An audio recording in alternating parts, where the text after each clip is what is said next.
રાજ અને પાઠમાં એના દીકરાનું સુખ ની માં નહોતી જોતી કે મારા દીકરાને હરિનું ચરણ મળી જાય, મોક્ષ મળી જાય. આ માયામાંથી દીકરાને માં બહાર કાઢી શકે. બાળું માળવાનો ધણી હતો, દીકરાને કઈ દુઃખ તો હતું જ નહીં, પણ છતાંય દુઃખ જોતી હતી. આનું નામ માં કહેવાય.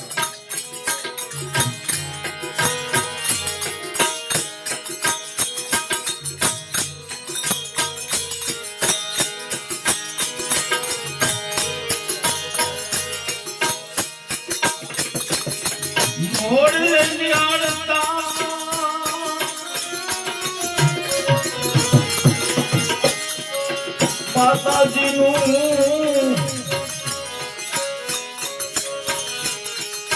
હૈડું ભરાણું જો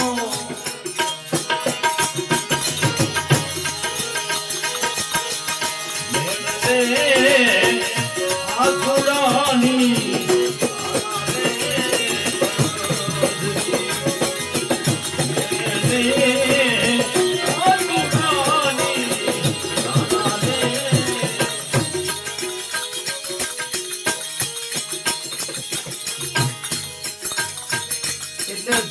ખરી કેદાને લખ્યું માં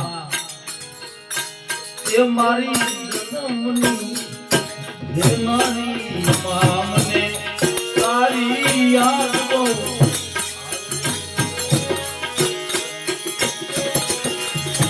તારી યાદ આવે મારા પાપને પાણી વડાવે.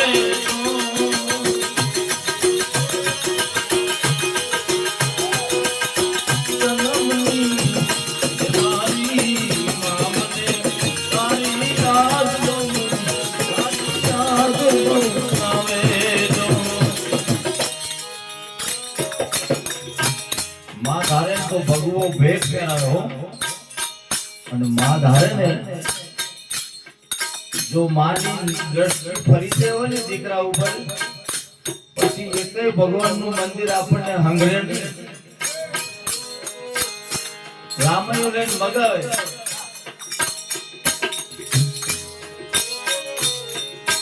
માનલિક ને માખણ માંગતો પ્રતિદોષ માય હોય આ ઈ માં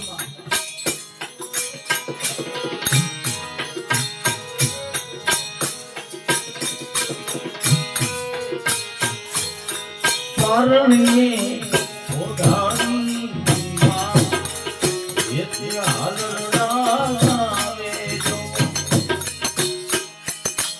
ઈ મારે ને તાવજી હારું પણ એને જુડેલનું સ્વરૂપ આવડે. જુડેલ બને તો દીકરાને ફરકી થાય. આ માની તાકાત છે. કોઈ હમાતા આપ્યા ને આમ કરે કે ભગતજી માફી માંગે છે અંગ્રેજોની. ત્યારે માને ખબર પડી કે મારો દીકરો અંગ્રેજોની માફી માંગે છે અને ઈ માં દોડતી ક્યાં જઈતી કે બેટા માફી નો માંગતો. એકવાર ને 3 વખત ફાંસી તને દઈને તો માફી નો માંગતો. આ માની તાકાત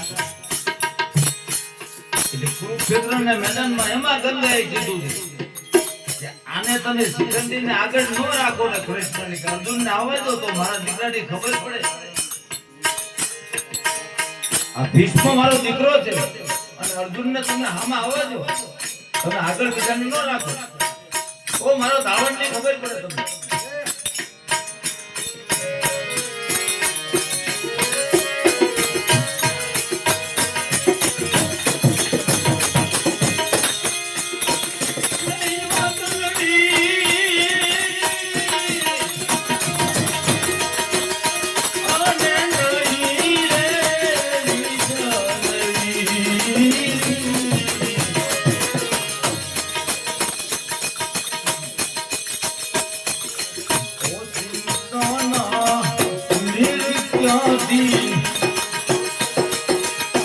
આયા રે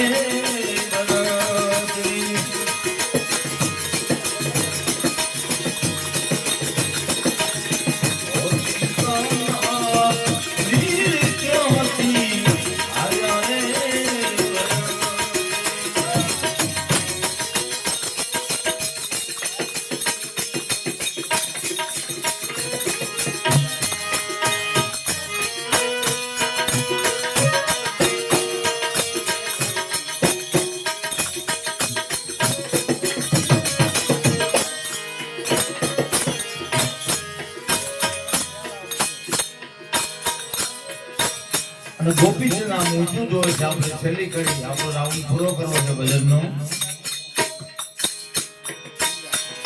એટલે માને એમ કહે છે કે તારો દીકરો બાળુલક્ષ માળોનો ધણી હોય અને સોના ચાંદીના વાસણમાં હું જમતો હોય અને એની માને દુઃખ થાય અને આંસુ પડે એ તો બરાબર ન કહેવાય. આ દુનિયામાં કોઈ તારું નામ લીધું હોય આંખ તારા સામે લાલ કરી હોય તો એની આંખ ખેંચી આ મારી તાકાત હોય અને એની જનતા રુદન કરતા હોય એવું બને કીધો બે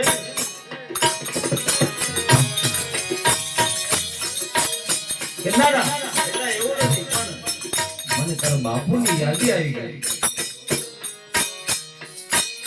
તારા પિતાશ્રીની મને યાદી આવી એટલે મને આંખમાંથી આંસુ આવે અને તારું શરીર મને એવું દેખાવે તારા પિતાશ્રીનું જે કાયા હતી એવી કાયા મને દેખાડી. એટલે હું તો કે મારા બાપુ જેવો જ હોય ને એમાં કોઈ નવી વાત નથી. એ કોઈ પ્રશ્ન નથી. મારો અણસાર તો મારા બાપુ જેવો જ હોય. એ તો પરંપરા છે નવીના ગુણ છે. એમાં રોલ ન હોય એમ નથી બેઠા. તારા રે જવી રે કાયા બેટા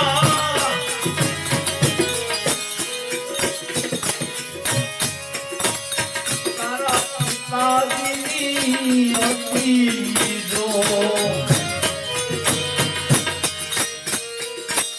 તારા જવી કાયા બેટા